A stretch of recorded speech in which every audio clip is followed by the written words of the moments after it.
তো দেখুন যাদের SIR হিয়ারিংয়ের নোটিশ এসেছে তো তাদের হিয়ারিংয়ে গিয়ে কোন কাগজ দেখাতে হবে তো সেটি এখন আপনাদের সামনে আলোচনা করব। এখানে 13টি ডকুমেন্টের লিস্ট আছে, তো এর মধ্যে থেকে আপনাদের কোন ডকুমেন্টটি দেখাতে হবে সেটিও নির্বাচন কমিশন জন্মসাল অনুযায়ী উল্লেখ করে দিয়েছে। তো কাদের কোন ডকুমেন্ট দেখাতে হবে, তো দেখুন ভারতে 1/7/1937 সালে আগে জন্মগ্রহণকারী অর্থাৎ যে সমস্ত ভোটাররা বা যারা ভারতে 1/7/1937 সালে আগে জন্মগ্রহণ করেছে তাদের কি কাগজ দেখানোর কথা বলেছে।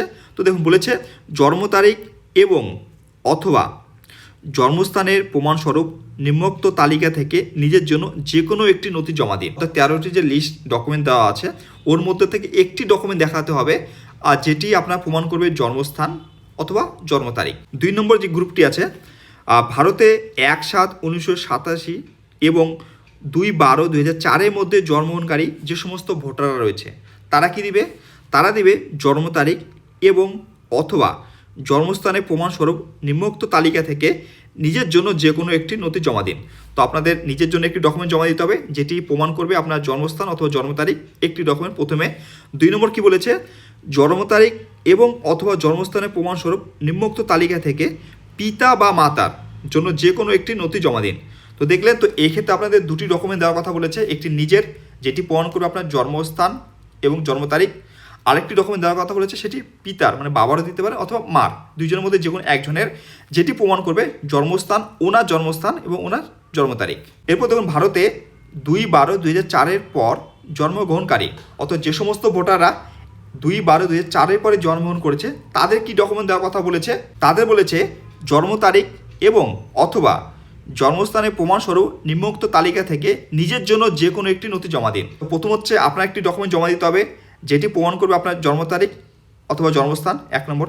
2 নম্বর কি ডকুমেন্ট দেওয়ার কথা বলেছে, জন্ম তারিখ এবং অথবা জন্মস্থানের প্রমাণস্বরূপ নিম্নোক্ত তালিকা থেকে পিতার জন্য যে কোনো একটি নথি জমা দিন।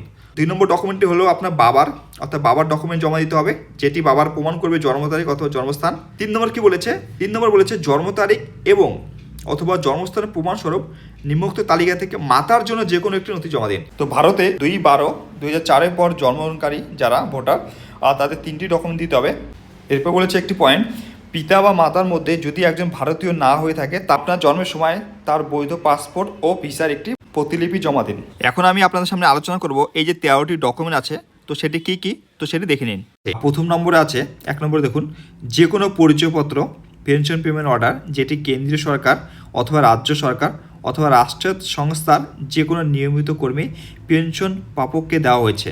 তো এই সমস্ত মধ্যে যদি আপনাদের কোনো রকম কাগজ থাকে বা নথি থাকে বা পেনশন পেমেন্ট অর্ডার থাকে বা পরিচয়পত্র থাকে সেটা দেখাতে পারেন। আর 2 নম্বর দেখুন লেখা আছে যে কোনো পরিচয়পত্র অথবা শংসাপত্র নথি যেটি 1/7/1987 এই তারিখের পূর্বে সরকার অথবা স্থানীয় কর্তৃপক্ষ, ব্যাংক, ডাকঘর, ভারতীয় জীবন বীমা নিগম, রাষ্ট্রায়ত্ত সংস্থা কর্তৃক প্রদত্ত, মানে এই সমস্ত থেকে অর্থাৎ 1/7/1987 পূর্বে যদি আপনাদের কোনো রকম কাগজ থাকে সেটা ব্যাংকের, পোস্ট অফিসের অথবা LIC সেটা দেখাতে পারেন। আর 3 নম্বর আছে উপযুক্ত কর্তৃপক্ষ কর্তৃক প্রদত্ত জন্মের শংসাপত্র, তো আপনার যদি বার্থ সার্টিফিকেট থাকে তো সেটি দেখাতে পারেন। 4 নম্বর আছে পাসপোর্ট। 6 নম্বর আছে স্বীকৃত পর্ষদ বিশ্ববিদ্যালয় কর্তৃক প্রদত্ত ম্যাট্রিকুলেশন শিক্ষাগত যোগ্যতা শংসাপত্র, তো আপনার যদি ম্যাট্রিকুলেশন মাধ্যমিক, উচ্চ মাধ্যমিক বা কলেজে কোনো সার্টিফিকেট থাকে সেটি দেখাতে পারেন। 6 নম্বর হচ্ছে রাজ্যের উপযুক্ত কর্তৃপক্ষ কর্তৃক প্রদত্ত স্থায়ী বাসস্থানের শংসাপত্র, তো আপনার যদি পার্মানেন্ট রেসিডেন্টের সার্টিফিকেট থাকে তো সেটি দেখাতে পারেন রাজ্যের। আর 7 নম্বর বনভূমি অধিকার শংসাপত্র, সেটি চলবে। 8 নম্বর হচ্ছে উপযুক্ত কর্তৃপক্ষ কর্তৃক অন্যান্য অনগ্রসর সম্প্রদায়, তপশিলি জাতি, তপশিলি উপজাতি বা অন্য অনগ্রসর জাতির শংসাপত্র, যদি আপনাদের কাস্ট সার্টিফিকেট থাকে SC ST OBC দেখাতে পারেন। 9 নম্বর হচ্ছে নাগরিকদের জাতীয় রেজিস্টার, যে সমস্ত ক্ষেত্রে এটা হয়েছে তো সেক্ষেত্রে NRC মানে কোনো কাগজ থাকলে সেটি দেখাতে পারেন। 10 নম্বর রাজ্য অথবা স্থানীয় কর্তৃপক্ষের দ্বারা তৈরি পারিবারিক রেজিস্টার যদি থাকে এটি সেটি দেখাতে পারেন। 11 নম্বর আছে কোনো জমি বা বাড়ি বরাদ্দের সরকারি শংসাপত্র, তো সরকারের তরফ থেকে যদি আপনার কোনো জমি অথবা বাড়ির কোনো কাগজপত্র থাকে সেটা দেখাতে পারেন। 12 নম্বর আছে আধারের জন্য কমিশনের 9/9/2025 তারিখের নির্দেশ নং প্রযোজ্য হবে, তো আধার কার্ড শুধুমাত্র আপনাদের পূর্ব আইডেন্টি হিসেবে কাজ করবে। 13 নম্বর আছে 1/7/2025 অনুযায়ী বিহারে SIR নির্বাচক তালিকার